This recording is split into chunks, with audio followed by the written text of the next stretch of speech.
That's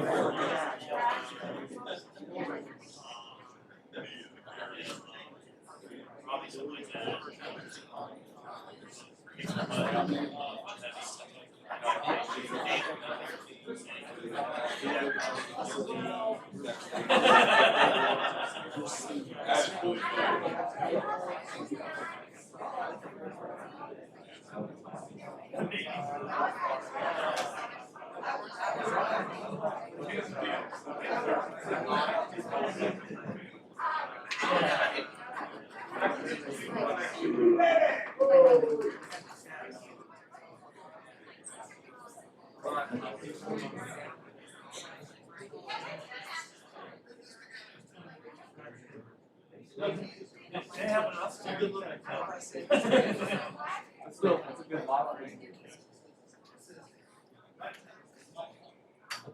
Are you guys afraid of the front? Yes. There's a lot of back row Baptists. Wait to be back row Baptists. He said there's COVID back there. They're covered.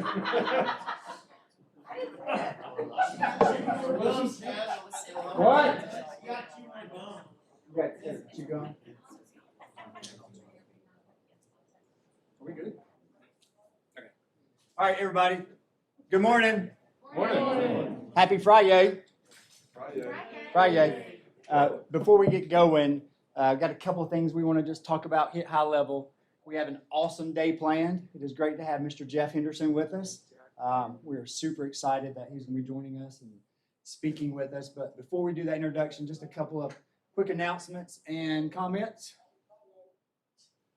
How was everybody's lunch? Hey, how awesome is this? Halloween's coming up, right? What a great idea to serve a buffet. I love it. I think it's awesome. I mean, really, look at the tongs. I think it's awesome. All right, you guys know Halloween in our staff meetings. We always have fun. Don't forget about the Halloween company party next Friday. Dress up. If your teams haven't formed your costumes, you need to do so. There's always great prizes and giveaways for the best. So make sure you're ready. If I get some of these. Okay, I got a question. Do you think that our kids, if you're wearing a mask for Halloween, are you going to have to wear a mask over your mask? You don't think? I don't know. All right, let's get into some good stuff. A few announcements. Oh my God.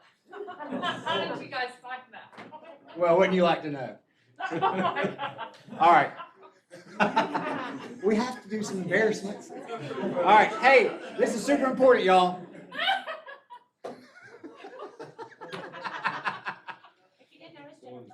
Everybody meet Jennifer.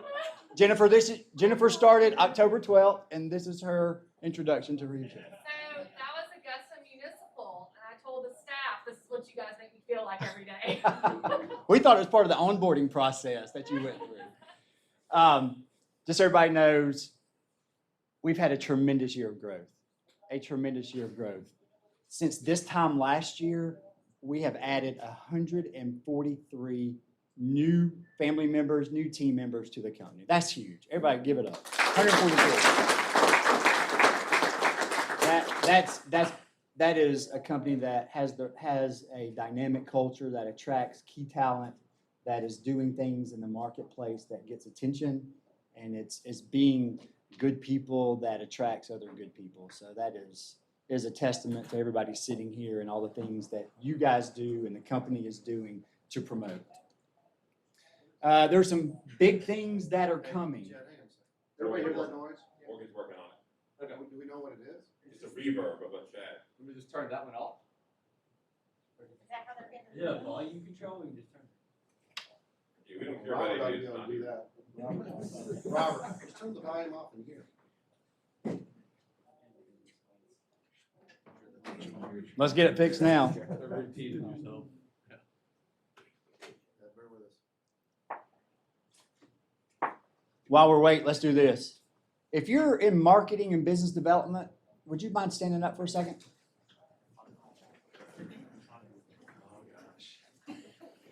Almost fell. That's right. Everybody in this company is in marketing and business development. Jeff, you should know that we started that a long time ago, and it used to be the marketing people would stand up, and then next thing you know, a few more people stood up. But the reason why we're growing the way we're growing and having the success that we're having is because everybody has that attitude. Regardless of where you're located, your title, your position, you represent the company, and it translates into the community and into the marketplace, and that's what gives us a good name. So thank you, everybody, for recognizing it.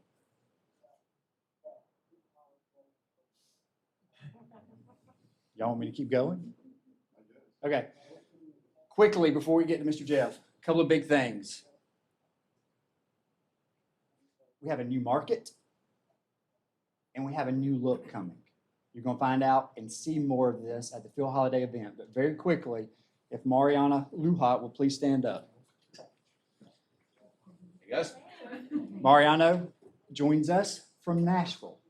Mariano is coming to us as a project executive, and he's spearheading Nashville. And here's why that's important. Because of the success that all of the business units have had throughout this year and the years leading up to it, we have work in multiple states. We have work in Tennessee, all 3 business units. We have work in Alabama. ReevesYoung is expanding. We are opening a new office in Nashville, Tennessee, spearheaded by Mariano. Thank you, man. Thank you. And we actually do have, starting on November 2nd, we're going to actually have a space there. We can call around for a little bit, so we'll be starting small, but working our way to bigger and better things here pretty quickly. So, Very if good. anyone wants to come visit, it's right in the heart of downtown. Don't forget, you're all in marketing and you're all in business development. Yeah, that was, I guess, one thing on that note is obviously, we're all, a family, we're all a network, right? And I've certainly got some contacts in Nashville, but I'm sure a lot of you do as well, right? And so whether it's, your uncle, your cousin, your friend, whomever, right? If you can help me just, by making an introduction, I can take the rest from there. Just need to kind of know who to talk to. So if you've got connections that would be of interest for us, please, by all means, reach out. Awesome. Thank you. Thank you, Mariano. Excited. Great things. A lot of companies, 2020, we all know, have heard all the cliches and know all the things that have been said. It's been a challenging year personally. It's been a challenging year professionally for a lot of families, a lot of individuals, and a lot of companies. But this company is very blessed. We're very blessed. We're focused and have our eyes set in the right direction, and we're very blessed. And it's a testament that this company has been able to expand and grow even in the midst of the challenges that 2020 has brought. So we should be very thankful for that and recognize that it increases our ability to be more diverse. It increases the opportunities, right, for us personally and as a business. So it is a great thing, an exciting thing, and hopefully it's the first of many locations that we open up over the years to come. The next thing that's exciting that's coming is going to be a new look. ReevesYoung has undertaken a big task this year. We have a new website. The new website will be rolled out on November the 13th at the Phil Holiday event. There'll be a big tent set up for it. It'll be interactive, so you'll be able to see that and interact with it. But just know that we've taken some time and advantage in this year to be able to rebrand ourselves on our website, to really communicate and message and highlight the culture of this great company and the great services and the diversity of services that we offer our marketplace in a very succinct, clean, user-friendly way. So that's coming.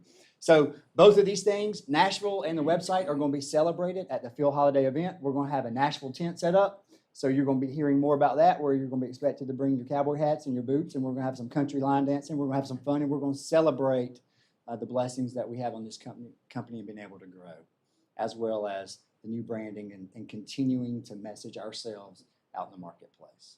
Anybody got any questions, comments before we move on? Eric? So Jeff, they said you gotta sit clear up here next to the board so they can see you. Okay. First of all, I want to thank everybody for being here. I know we got a bunch of other folks out there on webcast.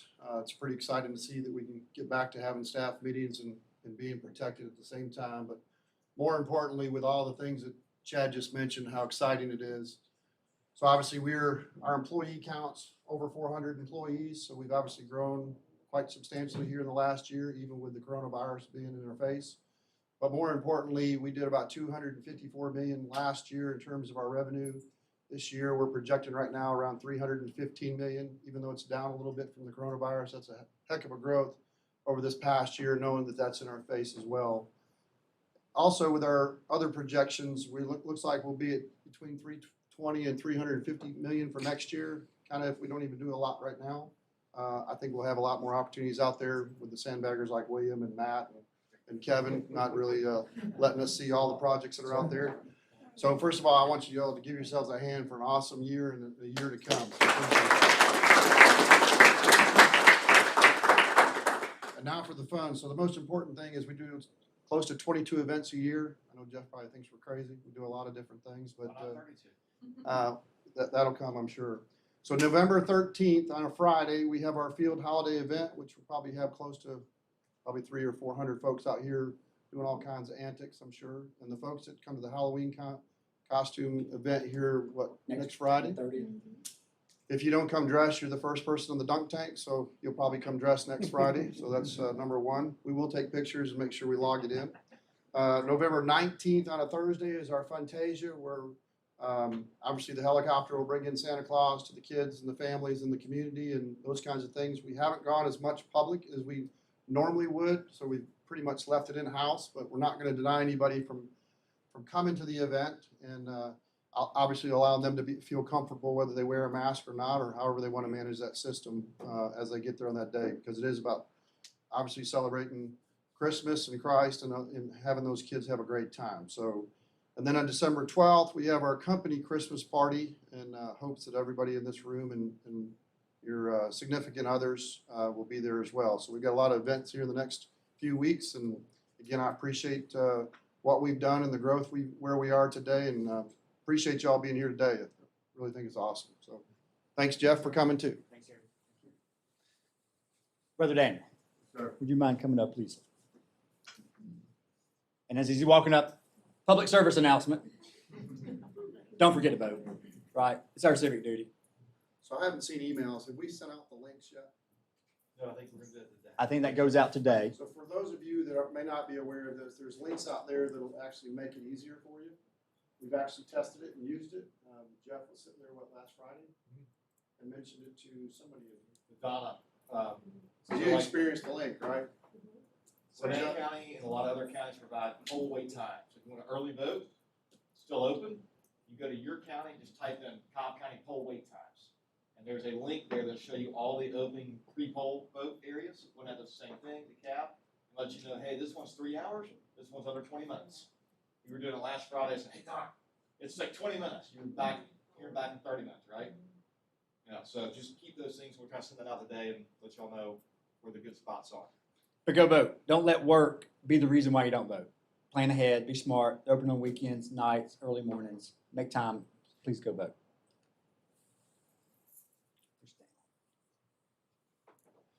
All right.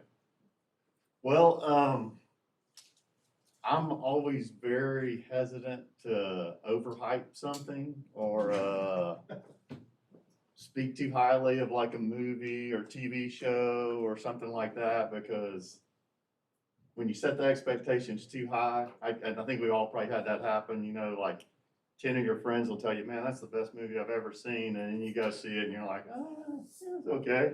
It's one of the best movies I ever saw. I've seen Jeff speak personally twice, and both times just absolutely phenomenal. So I'm going to break my long-standing rule of not overhyping anything because he's that good. No press, no press. I can set the bar up here, and I'm certain he's going to make it look like just a stick on the ground when he hops over it. So he's an incredible speaker. He's been over his career in the for-profit world and the nonprofit world. I probably won't get all this totally right. I'm not schooled up on your history, but I know he's worked for Lake Lanier Islands, Callaway Gardens, Chick-fil-A in the sports and marketing division. Hopefully he tells us that story that I've heard before today. I don't know if he can work it in or not. And then most recently, he was the lead pastor at Gwinnett Church up here, or campus pastor at Gwinnett Church up here. And he recently resigned that position. I guess that'd be a fair thing to say. And I guess you're on the road full time talking about know what you're for. So I'm not going to stand up here when we got a professional speaker in the house that can do a much better job than me. So I'm going to turn it over to Jeff. I guess one last thing, personal bio stuff. Your wife is Wendy, been married for probably 25 years? 24 years, and you have 2 children, Jesse and Cole. And they both North Gwinnett? Well, they were there at Sanford now. Okay, Yeah. all right. Empty nesters. Empty nesters. That's right. New chapter of life, huh? That's right, yeah. I guess one last thing before I turn over to Jeff. I think 2020 will go down in history as one of those big years that we look back on. And obviously, I think one thing that we'll think about is pandemics and COVID-19. And some people may think about Tiger King, I don't know. Or we may think about 20% capacity stadiums with everybody sitting in masks. I do think this is going to be such a big day in ReevesYoung corporate history. This will be an inflection point where we look at ourselves as not needing to be the best contractor in the world. And I'll let Jeff finish the sentence for us on that and keep you on suspense. But Jeff, come on up.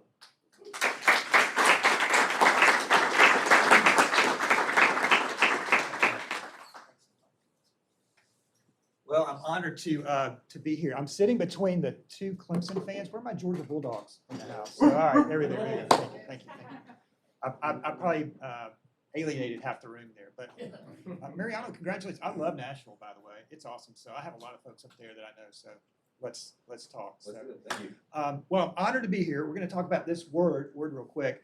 But you know, I'm kind of in this new world of speaking to groups like this about what I'm going to talk about today. And when I walk into organizations like this, you can feel the culture. And just from an outsider's perspective, it may be helpful to know that you're already doing this. So I feel like I'm literally preaching to the choir. And I'm going to talk about why this word is so important in business. Chad, I absolutely love that everybody's in business development and marketing. I kind of did a similar thing at Gwinnett Church, so that's great. Now, my favorite definition of this word is to be in favor of. So to create a company, organization that is in favor of people and they feel it. Let me show you what it looks like for people when they come to work and they don't feel like the organization's in favor of them. It looks like this. And so, Jennifer, I'm so glad you're here. So first 2 weeks, and everybody's for you here, so that's awesome. So here's what I want to do. I'll talk about this word for, and here's why. And this is why, as I've been kind of transitioning to this new world, I spent a number of years in the business and marketing world, a number of years in nonprofit world. But what I've begun to discover is that if we're going to help make the world a better place, we need organizations like you. And so when it comes to ReevesYoung, my goal today is just to remind you of what you're already doing, but maybe give you some language that will allow you to understand what you're doing. And the goal for this time is to remind you that it's no longer about being the best company in the world, it's about being the best company for the world. And as someone who lives in Swanee and sees this building, I love when the Halloween decorations go up, and I love seeing the helicopter with Santa come in and all that kind of stuff. I kind of feel like I need to adopt some kids just so that we can get here. I love that. And so that's what you're doing. You're being for our community. And I want to talk to you about why that's a really important thing, particularly as it relates, Chad, to business development. So what I want to do is I want to talk about 2 questions that can help ReevesYoung continue to grow, but also I want to talk about 2 questions that can help you grow. Because if you look at any thriving organization, what ultimately, if you kind of take the lid off, what you have in any thriving organization is you have thriving people. And an organization can't grow unless the people are growing. So I'm going to talk about 2 questions that help grow your organization. But I'm going to talk about these 2 questions also from a personal standpoint. And I really do believe these 2 questions can help you grow. And however you characterize growth, I mean, Eric said, 325 million maybe next year. I mean, that's huge. But what could be the potential in going forward? So I want to talk about that, both from the organization and both for you. Now, let me give you a little perspective on this. So I was in marketing at Chick-fil-A for a number of years. I handled their sports marketing, beverage marketing, and field marketing, and maybe you've heard of Chick-fil-A. And then also, I worked at North Point Ministries, which was recently named the largest church in America. I don't know if that's important or true, but the reason I tell you that is I was with a mentor a few years ago, and I said, what a blessing it has been for me. I work for this multi-billion-dollar organization. Chick-fil-A has had same-store sales growth every year for 51 years. What same-store sales growth means is you take the new stores out of the mix and you just look at existing store sales. That's unheard of in the industry. Then I've been on this kind of rocket ride for the last 17 years, helping launch 3 churches in the Atlanta area. So I was telling my mentor what a blessing it is. And he says, well, you're half right. He said, it is a blessing, but it's a stewardship responsibility. And the stewardship responsibility is you should tell the rest of us what you learned working for 2 really thriving and growing organizations. So I said, well, why do I do that? He said, you need to tell us what was the secret to growth. And if you could boil it down to half a piece of paper, that would be good. So I thought, okay. So I thought about it. I'm going to talk about the 2 questions I think I've experienced over the last 23 years. One of the questions I get a lot of times is, hey, what's the difference between working at Chick-fil-A and working in a nonprofit church environment? And that's really easy answer. The biggest difference is that as a pastor, I was open on Sundays. At Chick-fil-A, I was closed on Sundays, right? And what I discovered is there's actually a lot more similarities between Chick-fil-A and a church. And what you're going to discover today is there's a lot more similarities between Chick-fil-A, ReevesYoung, and Gwinnett Church. And what happens is I began to discover there's actually people at both those organizations. And what I want to, and this is what you're doing. And I know this may sound like something a former pastor would say, and you'll see this in a little bit, but doing good is good for business. That's where the future is going. And that's why I have transitioned into a new career to spend some time with folks like you to tell you your work is really important. What you're doing is really important. And that's why I'm excited about here today. So we're going to talk about this today. Now, to do this, to get to these 2 questions, I'm going to take you on a little bit of a marketing journey, okay? So, and since we're all in business development, I love this. And for those of you that are watching on webcast, I'm so sorry I didn't get a chance to say hey to you. Those of you that are Georgia Bulldog fans, I love you especially. So glad y'all are here. I love all of y'all though, okay? My wife went to Auburn, so pray for us. So, and we won again this year. But anyway, so I'm going to take you on a little bit of a marketing journey. So a marketing question that you've probably been asked at some point in your, just as a customer, is how did you hear about us? This is a really good question because as my marketing team knows, you're trying to take your limited resources and apply them to as effective return as you can. So when this happens, you get a couple of answers like television, radio, billboard, social media, and all these are great. But generally speaking, there's one box that gets checked the most, and it's this one, the other box. And the other box drives marketing people like me crazy because we can control the other ones, right, to some extent. But the other one, it just seems so mysterious. It seems so elusive. And so for a few minutes today, I want to talk about what the other box is. And you know what the other box is. The other box is the greatest form of advertising the world has ever seen and will ever see, and that's positive word-of-mouth advertising. When people talk about ReevesYoung, when people talk about Chick-fil-A, when people talk about Gwinnett Church, that's gold. Because when Gwinnett Church talks about Gwinnett Church, that can be a little narcissistic. But when somebody that goes to Gwinnett Church talks about Gwinnett Church, they have a whole lot more credibility. So when your current customers and your current clients begin to talk better or continue to talk great about you, you're harnessing the other box. Now, when I went to the University of Georgia in Advertising 101, the professor gets up and he talks about this. And he says, all right, we all know that positive word-of-mouth advertising is the way to grow your business. We don't know how to do that, so we're going to spend the rest of the semester talking about paid advertising. And that's good. Paid advertising is great. I'm not dogging that at all. I'm just saying I wanted to, even as a college student, I kind of wanted to raise my hand and say, I don't think that's so mysterious. It's hard, but I think there's a way to figure it out. And so to figure it out for you, to continue your growth, to continue your business development, I want to unlock the other box and show you how to do that. And the reason this is important is because of this, is that a business is no longer what it tells customers it is. A business is what customers tell other customers it is. Ladies and gentlemen, this is the ball game. And the more you can get your current customers to talk and recommend you, the better it will be. And the reason is because the more vision carriers you have, the more vision casters you have. Vision carriers are people that carry your vision and who you are and your culture and your work and what you do and tell other people about them. For example, as a church planter. So I've launched 3 churches in Atlanta. If somebody came to me and said, we'll give you an unlimited budget for the coolest website in the world, and I'm all for websites, or we'll give you 50 people that will tell their friends about your church, but you can't have both. You can only have one. I would pick these 50 people every single time because they have more credibility than I do.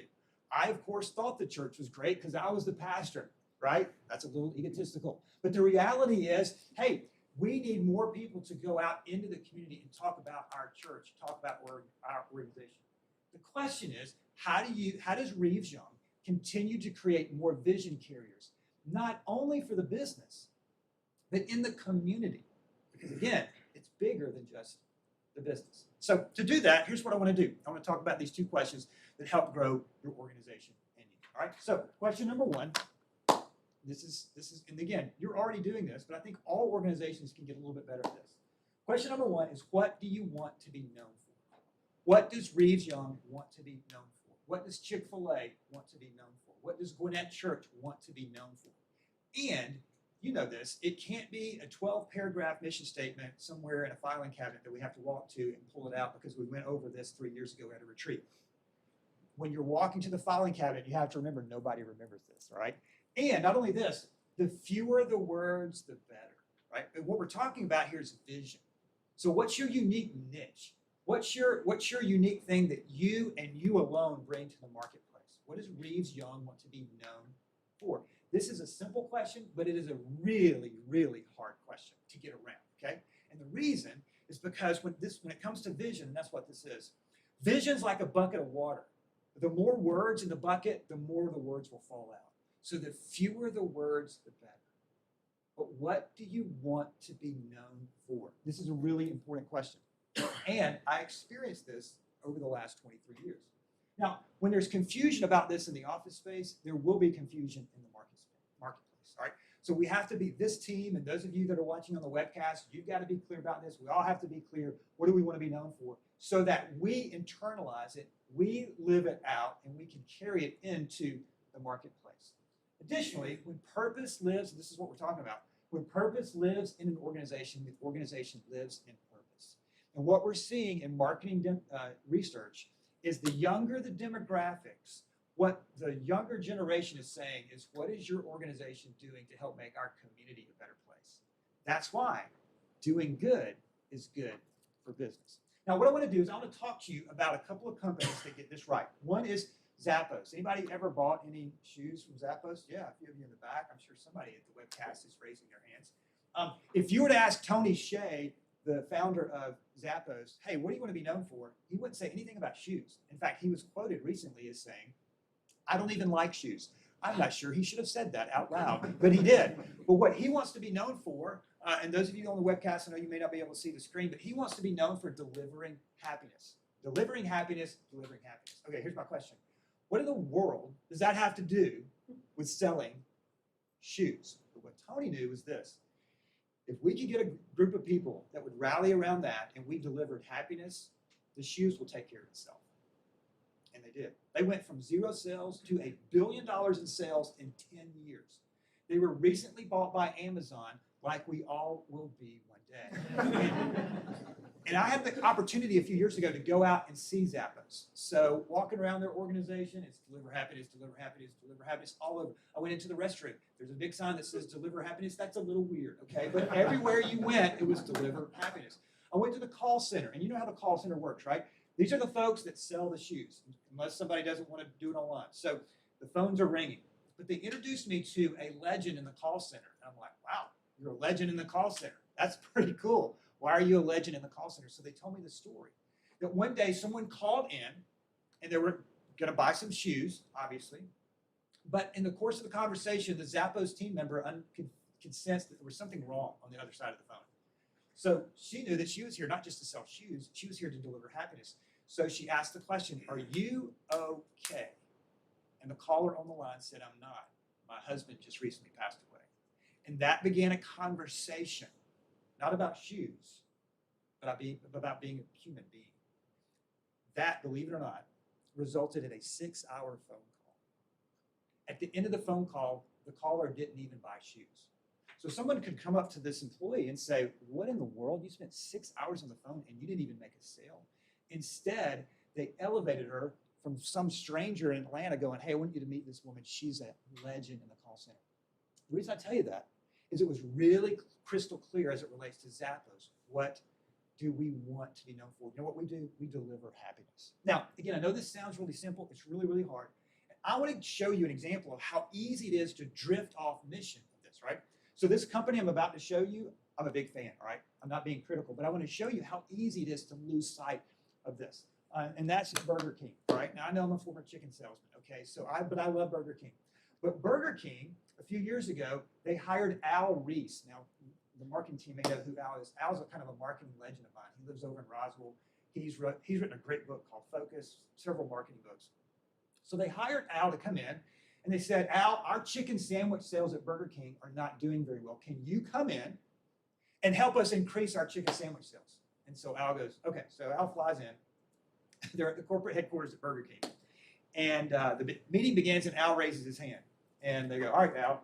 I mean, it's Al Reese. He goes, I would like to take all of us outside. And they're like, what? Yes, I would like to take all of us outside. So they're like, okay, this is Al Reese. He's, the marketing legend. So they go outside and follow Al. So Al gets outside, and he stands at the sign of the Burger King corporate headquarters, and he says, at the count of 3, I want you to say the name of the company out loud. Okay? Everybody's looking around like, this is really weird, okay? So he counts them down, 3, 2, 1, and they all go, Burger King. And he goes, right. You're the king of burgers. Here's my question. Why are you selling chicken sandwiches? And that was the last day that Al worked on the Burger King account. But I think it was a really important point. And the important point that he's making is this. You can't be known for everything. You need to be known for something. What is that? You can't be known for an exhaustive list because the people outside this building, they got a lot going on in their world. Deliver happiness. You can't be known for being the king of burgers and the king of chicken sandwiches. That's not reality. What do you want to be known for? The second question is simply this. What are you known for? What are you known for? Now, let me tell you the difference between these two questions. The difference is question number 1 is the one we get to wrestle with and answer. This is the question we get to answer. Question number 2 is not ours to answer. Question number 2 is your customers, your clients, or the people in my case who attended a nonprofit organization. Question number 2 is their opportunity to reflect back to us whether or not we are delivering our promise in question number 1. Question number 2 is ours to influence, but it's not ours to answer. But here's why I would suggest to you, maybe not suggest, that's too light of a word, implore you to pay attention to these 2 questions. Because these 2 questions are the secret and the catalyst to sustained growth. However, an organization decides they want to define growth. And here's why I say that. When what you want to be known for, your unique niche, what you bring to the marketplace, what you want to be known for, when that's what you're known for, when the answers to these 2 questions match, when what you want to be known for is actually what you're known for, you create a sales force for free. You harness the other box, and you leverage the vision carriers for your organization. But here's the reality for ReevesYoung. Here was the reality for Gwinnett Church up the road. Here's the reality for Chick-fil-A. Right now, let's just be honest. There's a gap. There's a gap in any organization between what you want to be known for and what you are known for.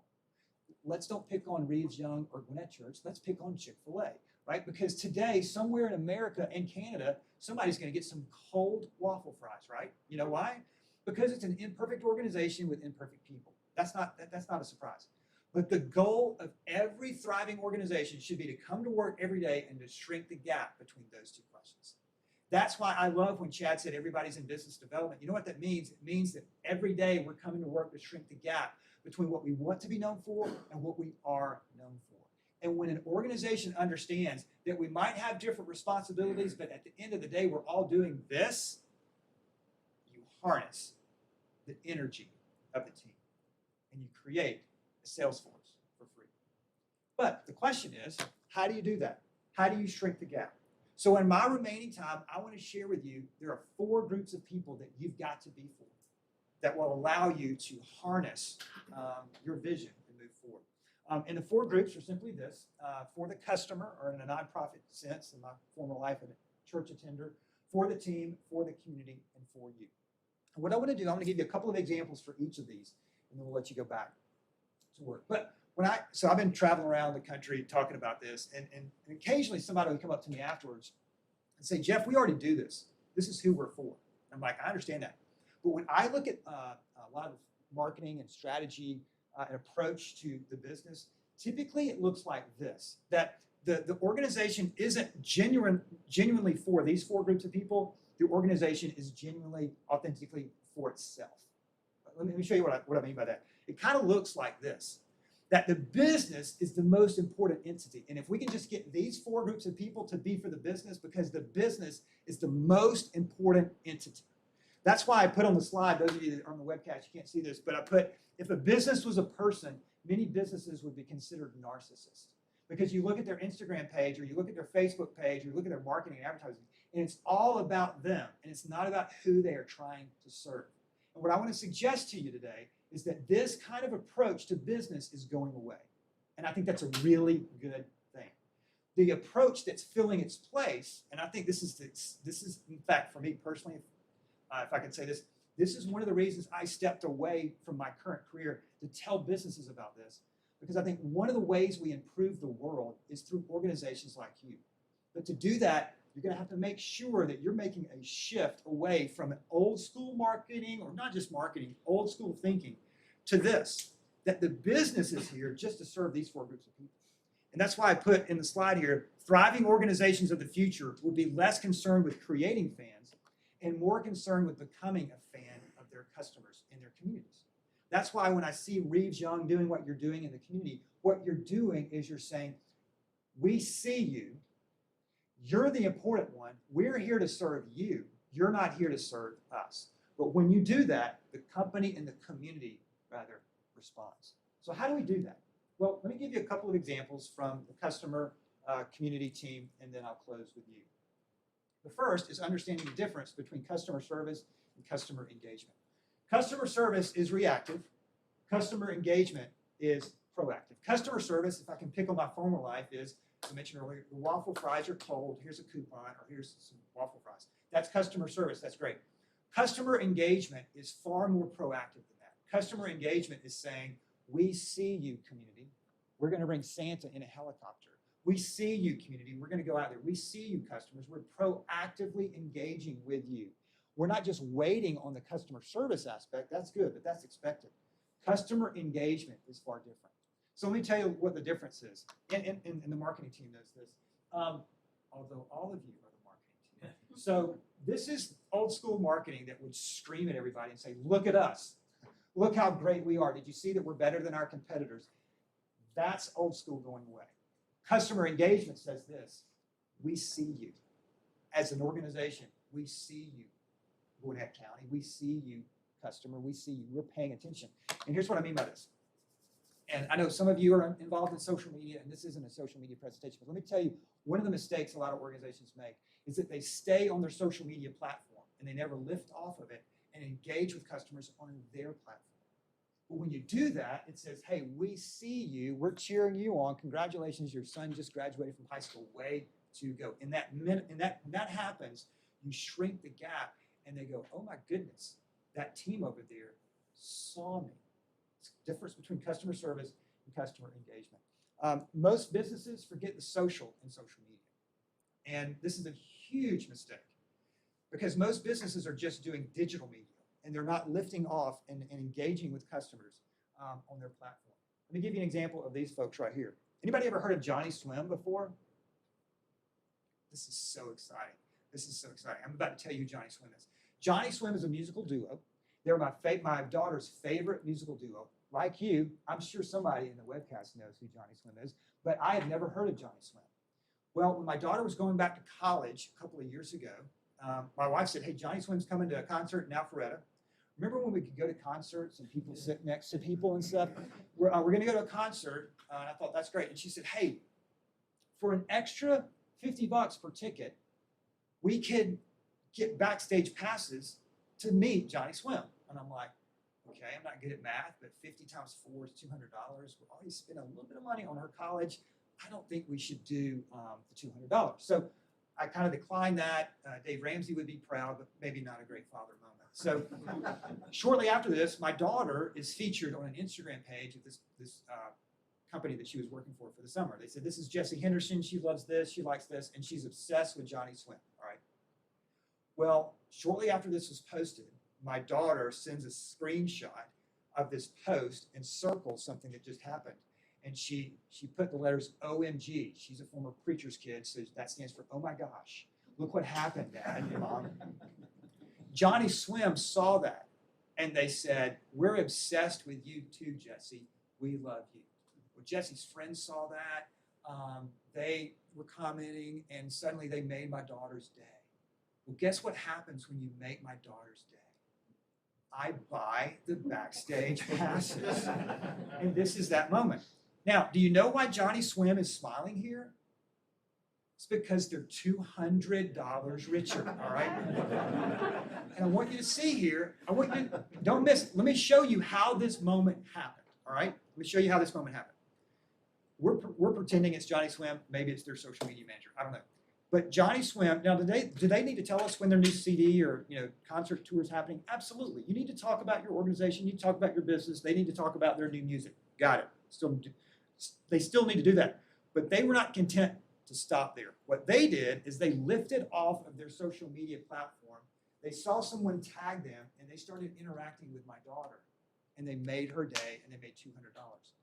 But what's happening in this moment is even greater. No one in this room had ever heard of these two people. Someone maybe in the webcast had heard. But do you know what I'm doing in this moment? I am being a vision carrier for Johnny Swim. Do you know how much money Johnny Swim is paying me? Nothing. And they should be paying me, but they're not paying me anything. I even put this picture in my book, right? And I'm like, can I get free tickets out of this or something, right? But here's the point. Because they showed my daughter that they were for her, I returned the favor. And I've been talking about these people across the country. Now, I know what we can sense. We can say, hey, they can't do this for everyone. But that's what I love what Andy Stanley says when he says, do for one what you wish you could do for everyone. And that's what they did. But after you do a lot of that, those ones begin to add up, okay? So the point is this. The more personable that you can be as a business development team, the more remarkable that you'll be. Don't talk yourself out of delivering wow to one person. One of my business heroes is Dana Spinola. Dana owns the women's boutique Fabric. And one of their key performance indicators every day is every store has to deliver back to the whole corporate office one way that they delivered wow to one customer every single day. I love that. So what if this team tried to deliver wow every single day? You would be more personable and more remarkable. But as important as that is, and this is, again, what I'm already seeing and sensing, and I already knew this. I mean, I know Dean and Patty, and I know this organization. But this is actually more important. And what I'm sensing in this team, I'm already sensing this. But the reason this is important is that the customer is eventually treated like the team is treated. Like an organization can't say, we want to treat our customers the best we possibly can, but have a dysfunctional team environment. It just doesn't work. Let me pick on my former world in the church world. I'm a preacher's kid, so I've been in the church all my life. A lot of churches struggle, and the reason a lot of churches struggle, a little hidden secret here, the reason a lot of churches struggle is because a lot of churches are a terrible place to work. And the customer, the attendee in that case, is eventually treated just like the team is treated. And in my former life as a quick service restaurant person, whenever I walked up to the counter, I could tell how that person was being treated because it was flowing right to me. If they looked at me and said, so glad that you're here, can I help you? If they smiled, I can tell that's how they're treating me. That's how they're being treated on the other side. If they wouldn't look at me, if they felt like I'm bothering them by trying to give them some money, I'm like, bless their hearts. That's how they're being treated on the other side of the counter. So for the last 23 years, I've asked the question, what creates great organization cultures? And I basically came under this, and I'm not gonna spend a whole lot of time on this, but basically, this is a graphic that I came up with. It basically said if every day someone would just come to work and do these 5 things on a consistent basis, you would look up and you would have a for the team culture. Because culture is really, really important. I love what you're doing. I love the fact that if you don't show up in a Halloween costume, you're first on the dunk tank. I love all of that. I love Jennifer. I don't know how they found that picture of you, but that's awesome. I put it together since Okay. I'm sitting here. I'll have one less Facebook friend. That's right. So that's the opposite of being for the team. So, but these 5 things: believe abundantly, appreciate consistently, develop intentionally, listen actively, live repeatedly. All this is really important because your culture is determined by default or by design. And if I can, let me give you a couple of things that I would encourage you to do here. The first is to appreciate consistently. All right, and I'm going to give you an idea that you're going to think is so lame. That's okay.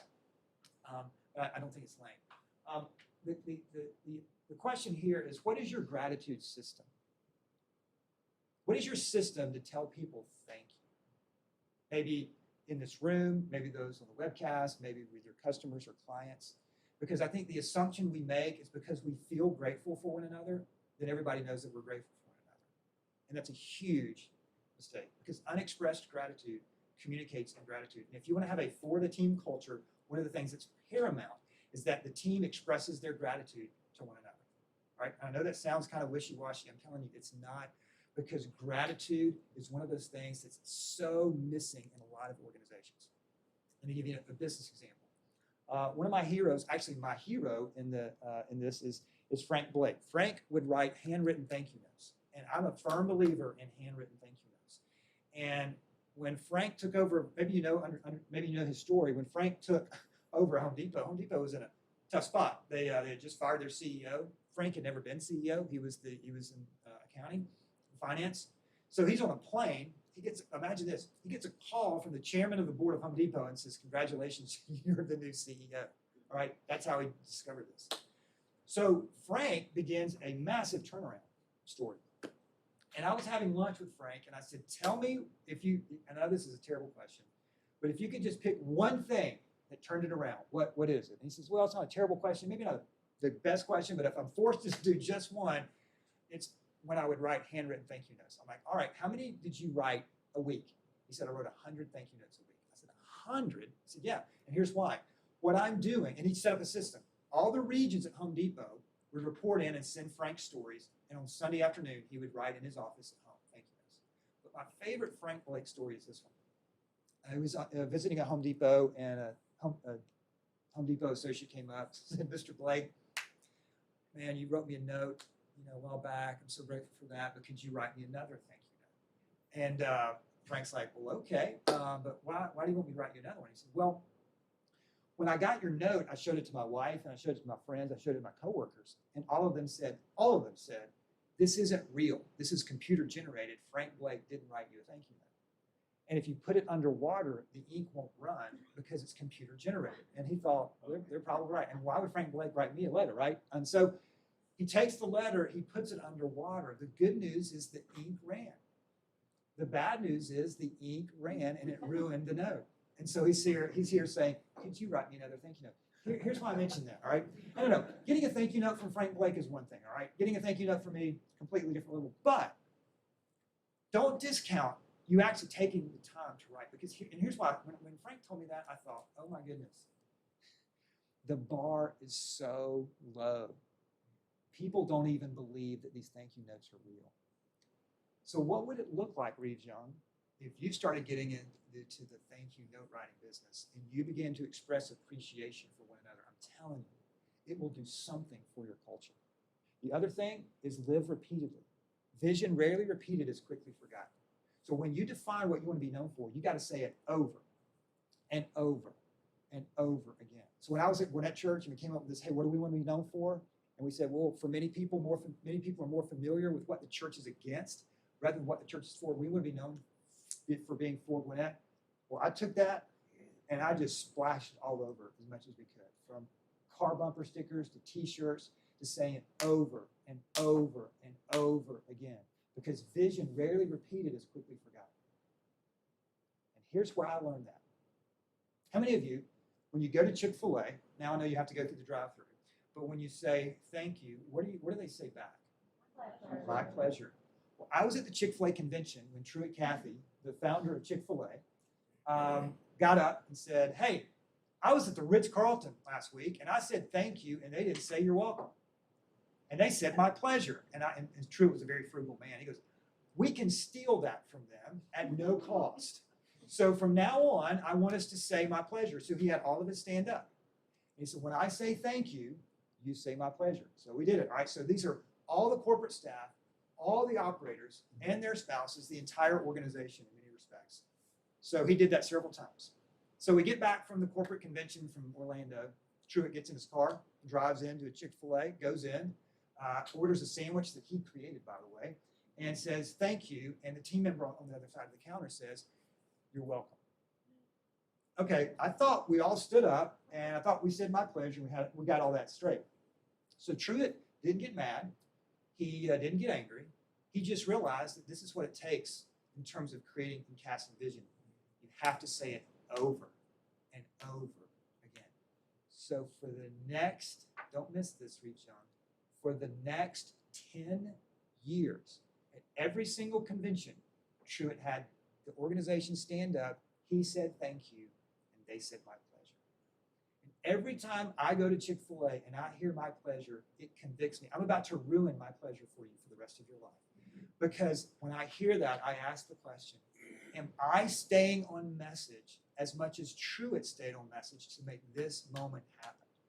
I think sometimes we think leaders like, Truett Cathy, it's just easier for them. It's not.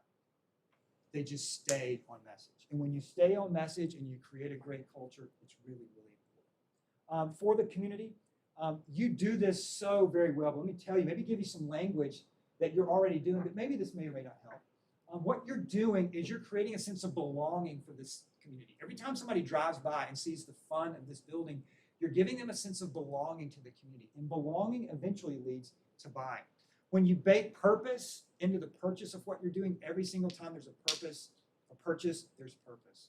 The other thing that you're doing is you're creating influence beyond the business and impact from the business.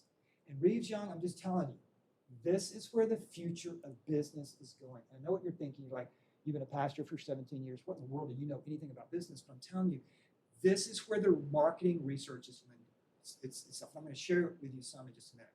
But when you compete more on purpose than on price, your business will grow.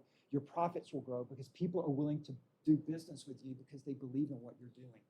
And as I mentioned earlier, in today's world, doing good is good for business. So I have a friend of mine.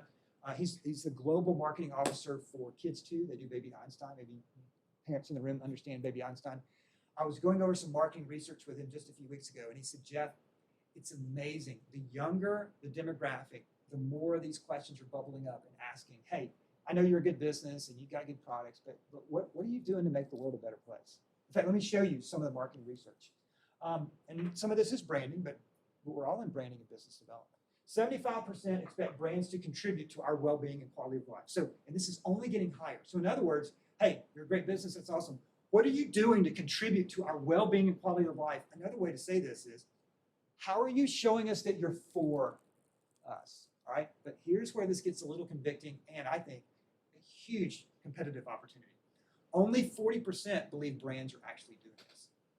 Only 40% believe companies are really doing this. This is a gigantic competitive opportunity. 74% would not care if the brands they use disappeared because they don't believe that the brands actually care about them. And only 27% believe brands they use make life better. This is the future. That's why I said earlier, it's no longer about being the best company in the world. It's about being the best company for the world. This is where the business future is going. Now, there's a lot more I could say about this, but it's in the book. But I'm just telling you what you're doing as an organization is a big, big deal.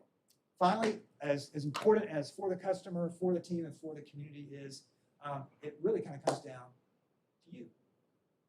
How are you doing? In fact, remember the two questions? What do you want to be known for? And what are you known for? What if we had a one-on-one conversation this afternoon over coffee and I asked you those two questions personally? What would you say? What do you want to be known for? And what are you known for? And if you were to give me some answers, ultimately I would have to go to the people in your life and saying, this Jennifer, can I pick on you? This is what Jennifer says she wants to be known for. And I would have to go to the people in Jennifer's life and say, so is she living up to that? And every single day is an opportunity for us to shrink the gap. Now, I put several strategies in the book about that, but I want to give you one, and I'll be done. One of the things I want you to do, I was going to give you the whole weekend, but I'm just going to give you tonight, all right? Because I'm a really mean person. So tonight, before you go to bed tonight, I want you to ask big of one person. What is ask big? I'm going to give you an example of that. But one of the ways that you ask big is maybe it's a team member, maybe it's a potential customer, maybe it's someone in your life, your personal life. You ask big of them. And the reason you want to ask big is you can't ask big unless you're remaining inspired. And if you're not remaining inspired, there's going to be a gap between what you want to be known for and what you are known for. This is why, when it comes to this, the best gift that you can give ReevesYoung is a healthy, inspired you. The best gift that you can give this team is a healthy, inspired you. So the challenge isn't to get inspired. The challenge, webcast, is to remain inspired. And the way you remain inspired is to ask big and to think, you know what? What if in these asking big moments, if I get just one yes? Because if you ask big a lot, you're going to get a lot of no's. That's okay, but you're going to get some yeses. Let me give you a couple examples, and then I'm done. A few years ago, I read the autobiography of Warren Buffett. You know, at the time, the richest man in the world. Still, depending on the stock market, it is. So I wrote him a letter. I internet stalked him, found his corporate address, and I wrote him a letter. I said, Mr. Buffett, my name's Jeff. I'm a pastor. I read your autobiography. I have 3 questions. I'm not asking you for money. This isn't a fundraising thing, but I'll pay my own ticket, fly out there, and if I can get 10 minutes with you, I would love to ask you these 3 questions. He said, absolutely. So I'm like, all right, I'm going to send this letter out. So I get a letter back from Warren Buffett, the richest man in the world. And it said, the letter says, Dear Jeff, no. But I have a letter from the richest man in the world, and you don't. And the reason you don't is because you didn't ask big, all right? Now, that's just been my lot in life. I'm just going to ask big of people. For example, one final story I'm done. My daughter, by the way, I have a son. I love him too. I have no stories of him today. When my daughter graduated from high school, we told her, hey, honey, let's take a trip somewhere within the continental U.S. And she said, Dad, I want to go to San Francisco. I'm like, love it. And then I realized in San Francisco, near San Francisco, is the headquarters of Pixar, the movie studio. Well, that meant a lot for our family because we would drive around when the kids were younger and they would listen to Finding Nemo and Toy Story. In fact, I think I listened to Finding Nemo 10 times before I actually ever saw it, right? And so we were big Pixar fans. Well, a few years ago, I had the opportunity to meet with Ed Catmull, who was the CEO of Pixar. Got my picture with him. We just, met for 5 minutes. He wouldn't know who I am. But I thought, you know what I'm going to do? I'm going to ask big. I'm going to ask Ed Catmull if I can get a private movie studio tour of their corporate headquarters when we're out there. So I'm writing this letter. Dear Mr. Catmull, I know you don't remember me. My name's Jeff Henderson. We got a picture together a few years ago. I put the picture in there, hashtag stalker. And so I would like for you to, my daughter graduated from high school. We're big Pixar fans. Could you, when we're out there, could we get a tour of the offices of Pixar? And so I'm writing this letter, and there's 2 things happening in my brain. But by the way, do y'all talk to yourself? Yeah, good. It makes me feel better. So I'm writing this letter, and I'm thinking, how cool would this be? But there's another voice in my head that's saying, this is a complete and total waste of your time. Don't you have anything better to do at the church? Do you know how expensive a postage stamp is? Do you know that it's probably highly likely it'll never even arrive, and if it does, it will never get to him? This is a complete, total waste of your time. But over here, I'm thinking, what if it can happen? Over here, I'm thinking, hashtag loser. Ladies and gentlemen, welcome to your daily life. That's the voices inside your head. All I'm saying is if you're going to remain healthy, inspired, keep dreaming and keep asking big. So I finished the letter, mailed it just right down the road at that post office, and I didn't hear back from Pixar. So when you don't hear back from people, your goal is to keep asking. Because I didn't hear back from Pixar until 4 months later. 4 months later, I get a call from Oakland, California. I don't know anybody from Oakland, California, and I'm told don't answer your phone if you don't know the phone number. So I just hit, decline. Later that night, I noticed that I had a voicemail from Oakland, California. I'm like, okay. So I listened to it, and it said, Mr. Henderson, this is Wendy from Ed Catmull's office. We got your letter. We would love to give your family a tour. And I just looked at my phone and said, shut up. It actually worked. So fast forward, we get out there, and I'm pulling up to the iconic Pixar gates that Steve Jobs designed, by the way. And I'm like, dear Lord, help this work, because if this doesn't work, my kids will never let me hear the end of it. So we pull up, we roll down the window, there's a security guard right there, and he's not looking too happy. And I said, we're the Hendersons from Swanee, Georgia, for our tour. And there's a pause, and then he smiles and says, welcome, Henderson family from Swanee, Georgia. We're so glad you're here. They gave us these little badges that said strangers from the outside. I love that. We got a tour of the whole office. We saw where they were doing all their Academy Awards. They took us up to see where Steve Jobs' office was when he was alive. They took us backstage. And then, I don't know, maybe we're just nice people from Georgia, but the tour guide said, all right, we're going to do something we rarely do. I'm going to actually take you and let you see animators working on a movie that's coming out later this year. It was a movie, Coco, that they later released. We had to sign a non-disclosure agreement that if we see anything and we tell people, Pixar can kill us. That was a little alarming. And so, but we had to do all that. It was amazing. But my favorite moment, everyone, is we're there, and they bought us lunch. I mean, come on. So we're walking to lunch, and my daughter pulls me aside. She says, Dad, this is so cool. Y'all, I stopped being cool to my daughter 10 years ago. And in that moment, I went back to writing that letter. And I thought, oh my goodness, what if I had listened to that voice? Because for me, one of the ways that I want to be known for is to be a great dad. I'm not the best dad in the world, but I want to be the best I can be. And in that moment, I took a big step forward. That's why these two questions are really, really important. Not just for ReevesYoung. More importantly, they're really important for you. What do you want to be known for? And what are you known for? That's why this picture is on my desk at home. As a reminder, keep asking big, keep being for the community, for the customer, for the team, but ultimately be for you, because when you're healthy and inspired, you'll bring your very best to the world, and you'll be known for what you want to be known for. And I close with this. In a hypercritical, cynical world, often known for what it's against, let's be a community of business leaders. Let's be a community of men and women. Let's be a community of people that want to be known more for who and what we're for. Because ultimately, what this is we just want to be in favor of the people that we do life with. And that's what you're doing. And so as someone, a part of this community, thank you for what you're doing. We're going to maybe steal some kids and bring them to the Christmas thing this year so we can get in here.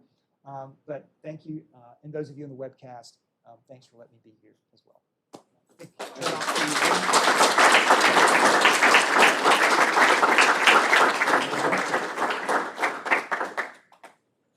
Thank you, Jeff. Certainly, and maybe not for you guys, but when I see this, and to give Jeff credit for what he's done at the church that he's led, I see four, and I know immediately I think of our church that I'm fortunate enough to attend and have attended with Jeff, that the church does a great job of what they want to be known for and what they are known for. So thanks for the challenge to help us continue to close that gap for ReevesYoung to continue to strive. To your point, you do have a good read on us. I certainly may be biased, but we've got a great culture, and we'll continue to push for that. So thank you, Jeff. Daniel, thank you again for asking big and getting Jeff to come talk to us. So for those of y'all, Jeff's challenge, when Daniel heard him talk, and Daniel did ask big, unfortunately for Daniel doing that, we all got to listen to Jeff today. So again, thank you, Daniel. Thank you, Jeff. Thank y'all.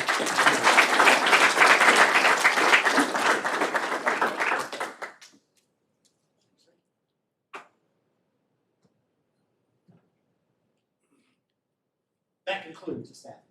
Anybody have any questions, comments? I hope you feel inspired.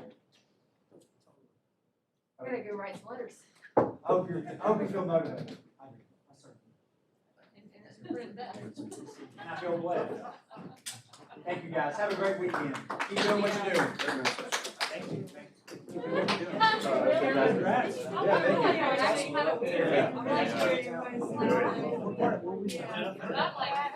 I live on the west side of town, kind of near Vanderbilt. Fantastic.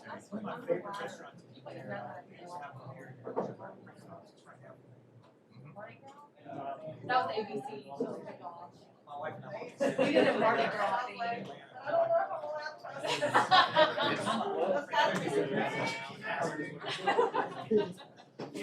It's booming, I mean, that's why. Yeah, I did that for hours. Makes a lot of sense. I'm actually now on my second kind of go around. So joined 3 months ago, but the last company, months ago, decided to make Nashville Newest home, and so growing pains of learning how to network in a cold market. They're not a cold market for me personally, right? It's not knowing anyone. Now it's round two, trying to get. Right.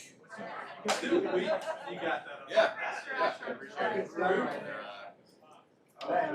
We'll have an office there soon, already in the area.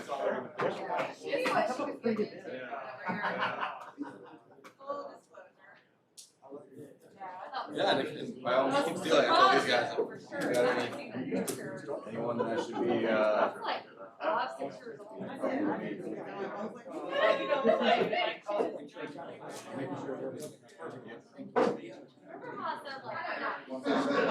Oh, yeah, yeah, they are. I know,